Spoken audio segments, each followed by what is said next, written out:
Hi everyone, and welcome back to my channel, or if you're new here, welcome to my channel. Today is going to be one of those videos which has crossover booktube and authortube appeal. This is based on a blog post which I wrote on the 5th of February 2018 about how to avoid amateur writing mistakes, particular to historical fiction. But this also, I realized, applies to pet peeves, things I don't like to see in historical fiction myself. So whether you're a reader or a writer or a combination of both, you can just get something out of this. And so anyway, these are some of the things which I have either been guilty of myself or seen in other historical books or films or television shows. Speaking from my own experience, these are honest mistakes pretty much everyone goes through, particularly if you're younger or a newer, inexperienced writer, because you just can't help yourself when you just haven't started developing as a writer yet. Some can also be applied to other genres. Obviously, that's pretty much the same case with a lot of things I've written about historical fiction. Obviously, the specifics are a little bit different, but in general, you can pretty much apply them to basically any other genre. And so here is number one: packing in everything but the kitchen sink syndrome. Prime examples are the TV miniseries from VH1, which I absolutely loved and I have on DVD myself, the 60s and the 70s, which forced in every single major news story, social movement, political event, piece of pop culture, etc. of those decades. What are the odds every single person in one family or group of friends would be involved with every single thing that happened in a decade? And I do realize this obviously isn't stellar classic television or mini movies, whatever the term is. I'm sorry, I'm blanking on it for the ages, but I really do enjoy them. But at the same time, I recognize that they were just packed with a lot of cliches and tropes, the brother going off to Vietnam, the father who he was in the Marines in World War II, and he's totally gung-ho war, doesn't understand how things have changed. The daughter who gets pregnant from a one-night stand, and then she is disowned by her very Catholic father, and she runs off to San Francisco. Oh, what a coincidence, just as a summer of love is getting started, and she starts living in a hippie commune. And the other brother is in New York in Greenwich Village. Oh, what a surprise there, getting involved with the beatniks, and eventually his girlfriend goes on the pill as well. Another box to check about the 1960s, and they're getting involved with the radical student movements towards the end of the decade. In the 70s, they were packing in divorce, cults, Watergate, political differences between liberals and conservatives. One of the characters is very, very pro Nixon, environmentalism, I believe. Obviously, second wave feminism. So basically, they just packed in pretty much everything, and you can think of pretty much any decade. The 20s would be, oh, everyone's doing flappers and going to speakeasies and prohibition and political movements and eugenics because, oh, we can't let a single trope go unchecked, instead of just writing a good story that maybe just happens to feature things that were happening then, if they're relevant to the lives of the characters and they just seem natural to the plot, instead of, oh, I'm writing about this decade, oh, got to check all these boxes no matter what, because that's what every single decade was about. So number two, not enough historical detail, which is, the exact opposite. So many of my earliest drafts had almost zero connection to their respective eras. This is the opposite extreme, from gut-loading your story with every single thing that ever happened in that decade. Seriously, although my excuse was I was very, very young, and so I basically had no experience being a historical writer, although funnily enough, my 18th and 19th century historical stories, which I was writing about the same time, even a little bit earlier, they were obviously not nearly the adult level, but they had lots of historical detail, and they were I tried to be historically accurate as far as I knew about. But when I was writing about the 19-teens and the late 1930s and the 1940s as a very early teenager and a preteen in some cases, they just feel characters from the early 1990s who just happen to be living in the past, and it just really embarrasses me. But thankfully, I did learn from my mistake, and I do so much better now. Number three, cliches. For example, I did touch on this a bit previously. Thinking a 1920s story has to revolve around flappers, automatically setting your story about immigrants to the U.S. in the Lower East Side, or being unable to think outside of the Russian imperial court if you're the imperial Russian court if you're doing Russian historical fiction or the Russian Revolution. And again, it's not hard to figure out how to spice your story up. Just don't feel like, oh, I have to do this because it's, X, Y, Z. Like, be imaginative. Don't think you only have to do certain things. And this is also, again, I don't like seeing this in books either. Like the ones I really enjoy reading are the ones that, step outside of the box and they're not afraid to be a little bit different. So that's something you should really look for in any genre as well, not just historical. And so number 4, this is one of my absolute pet hates. Gossip Girl in period clothes. I see too much of this in YA historicals, or at least so-called historicals, published in the US in recent years. I would guess maybe 10, 15-ish years, maybe even as much as 20 years now since the huge explosion in YA. And as aforementioned, I was guilty of it myself as a preteen and in my very early teens. At least my excuse was extreme youth. Just make your story a contemporary and be done with it. Don't pretend it's a historical, yet give all your characters very modern values, speech, and ideas, with cheap, lazy window dressing, like an occasional mention of popular music or news stories. Number 5. Assuming everyone in that decade had monolithic experiences, like, for example, assuming every single person in the 60s was a hippie and anti-war protester. If your story is set in a small, rural town far from a large city, that's highly unlikely to reflect your character's reality. And just, talk to people on my father's side of the family, and I guess my mother's side too. They weren't tiny towns, but it's just like when you're living in a working class mill town or just like a working class area in general, that's basically not really going on in your world. You have so many more important things to deal with. Like people weren't just navel gazing and, oh, which political movement should I deal with today? Or now I'm going to burn my draft card. Like people would have looked at you like you were nuts if you were so into this political stuff that just was completely not part of what they were doing. Number 6, vague, generic, underdeveloped ideas. It's good to have a general idea of where you want to go and what you want to write about, but even episodic stories that are deliberately slower paced and more about character development and the journey through life need to be hung on some kind of arc. It's not enough to aimlessly write about, say, 1840s Boston, 1920s New York City, or 1780s Charleston. And I really do love episodic stories and ones that I as aforementioned, the journey through life, but at least, have little episodes throughout them. For example, going through a school year, if the characters are teenagers or preteens or children or in the college or university, or have them, it's World War II or World War I. So the crux of the story is they're going through the war as soldiers and on the home front, or they're under foreign occupation if they're living in Europe or some parts of Asia. And so that's a compelling story. I realize some people think that's not enough in this day and age, but you just, have to give it mini structure. Number 7, only focusing on the biggest events of a decade. Well, I would look askance at, say, a 1940s historical where World War II is barely mentioned, or a late 1960s historical with no mention of Vietnam. It shouldn't be the book's entire focus. People had other things going on in their lives, like I was just mentioning, and there were plenty of other major historical events.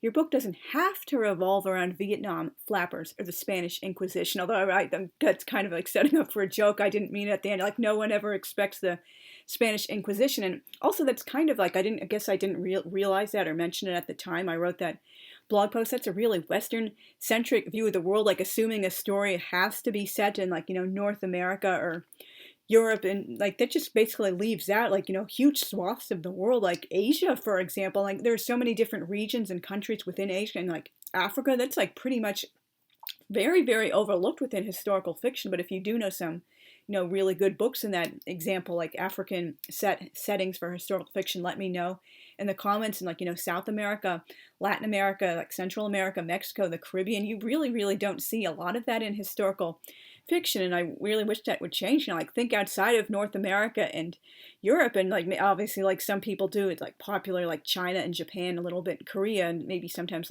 India around the time of the partition or British colonial rule. But other than that, it's just so monolithic. Just think outside of the box. Number 8. Using contemporary historical fiction to waltz down memory lane. In contemporary historical fiction, I guess it's not really set in stone the dates it would be.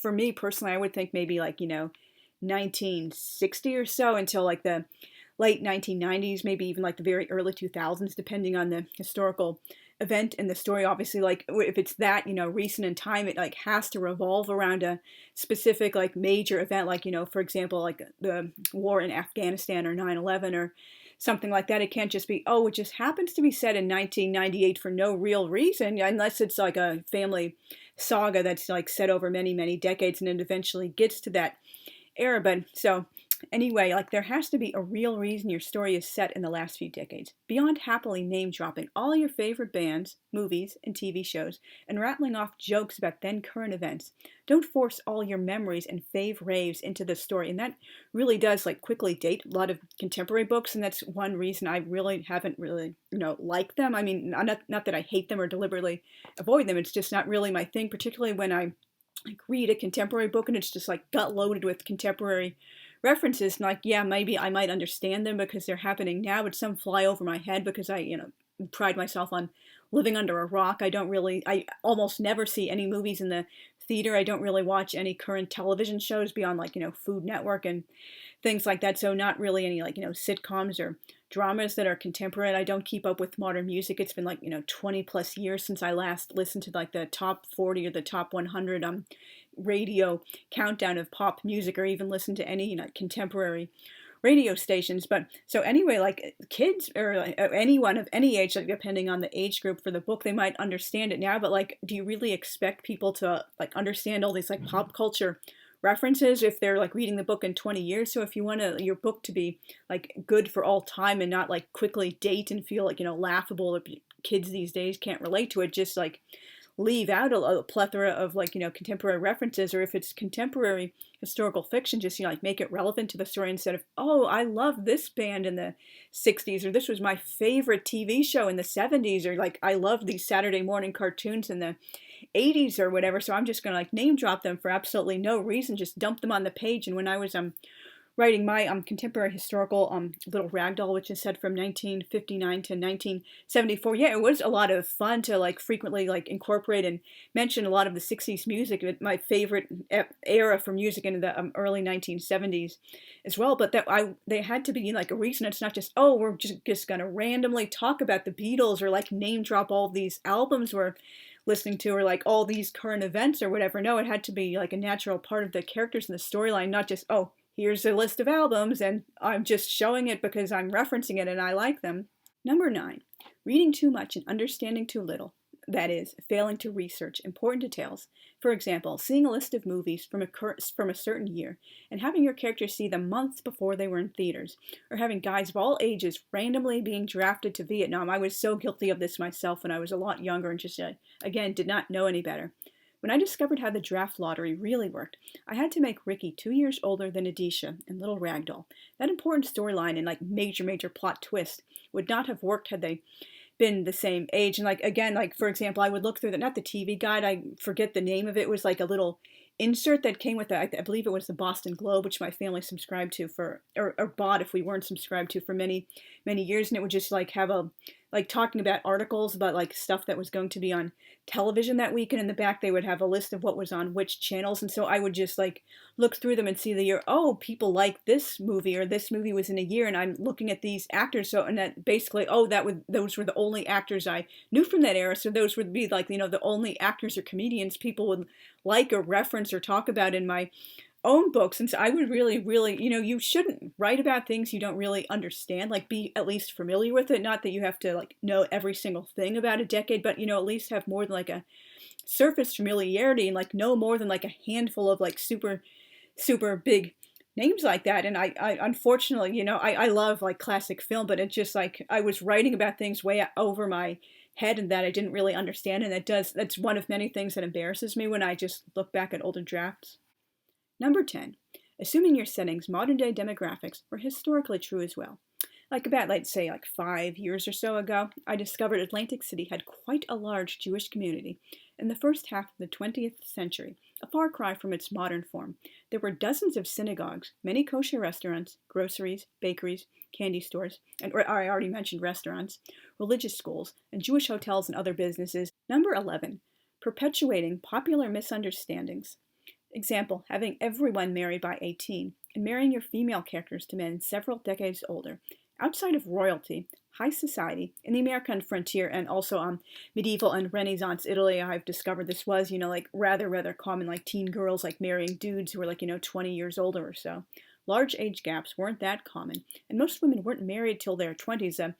In most places, like the average age gap between a couple was about like 1 to 6 years, and like so many people think, oh, and they weren't married. Like it depends again on the era. I have a whole blog post about this. I may turn this into a video in the future. Like it was about like at age 18 or so, 19 at the youngest, but like most women weren't marrying until they're like, mid-20s historically, and the men weren't that much older, and so many people think, oh, they were all married off as teenagers, like as soon as they were fertile, they were like going off to the altar, and they were having like 20 kids and like getting pregnant until they dropped dead, and everyone dropped dead at 35, and not understanding why the historical like mortality like stats and stuff that was so low. It skewed so low because of like, unfortunately, many women died in childbirth, and like the infant and childhood mortality was so high, and also a little bit men dying in wars, so that dropped it down to 35. But if you could live past a childhood, and like a woman who didn't die in childbirth and a man who didn't die in war, you had as much good of a chance as anyone in the modern era of living until 70 or 80 years old.